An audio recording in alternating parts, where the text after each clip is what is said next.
Si Jenny ay isang magandang babae na may 3 anak.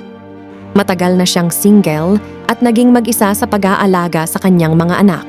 Sa kabila ng mga pagsubok na ito, siya'y palaging masigasig sa pagbibigay ng magandang buhay sa kanyang mga anak. Sa kabilang banda, si Tonton ay isang binata na puno ng buhay at pangarap. Walang pamilya at malayang nakakapagtrabaho para sa mga pangarap niya. Isa siyang mabuting kaibigan at palaging handang tumulong sa iba. Isang araw, sa isang pagkakataon, nagtagpo sina Jenny at Tonton. Sa unang pagkakita pa lang, napansin ni Jenny ang pagiging mabait at mapagkumbaba ni Tonton. Hindi niya inaasahan na magiging malapit sila sa isa't isa.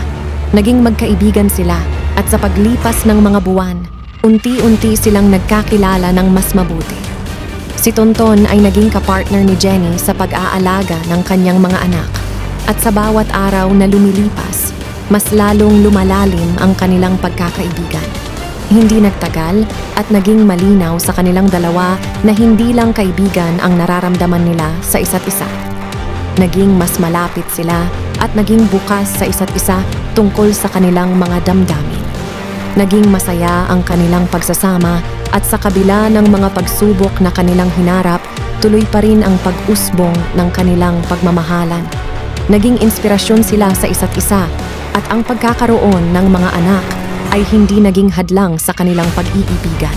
Subalit, sa kabila ng lahat ng ito, hindi rin nakatakas ang kanilang relasyon sa mga pagsubok.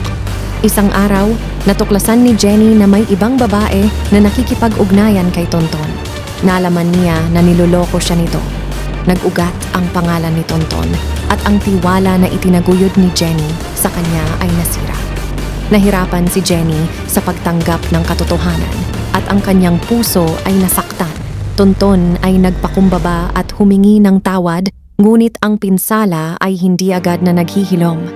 Sa kabila ng pagmamahalan na kanilang pinagsamahan, napagtanto ni Jenny na hindi na niya kayang magtiwala kay Tonton muli.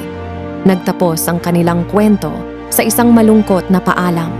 Iniwan ni Jenny si Tonton at ang mga alaala ng kanilang masasayang araw ay naglaho. Ngunit sa kabila ng pagwawakas na ito, ang pag-iibigan ni na Jenny at Tonton ay nagbigay ng inspirasyon sa kanilang mga buhay. Bagamat hindi ito nagtagal, ang pagmamahal at pag-aalaga na kanilang naranasan ay nagpamalas ng kahalagahan ng pagtitiwala, pagkakasundo at pagmamahal sa kabila ng mga pagsubok ng buhay.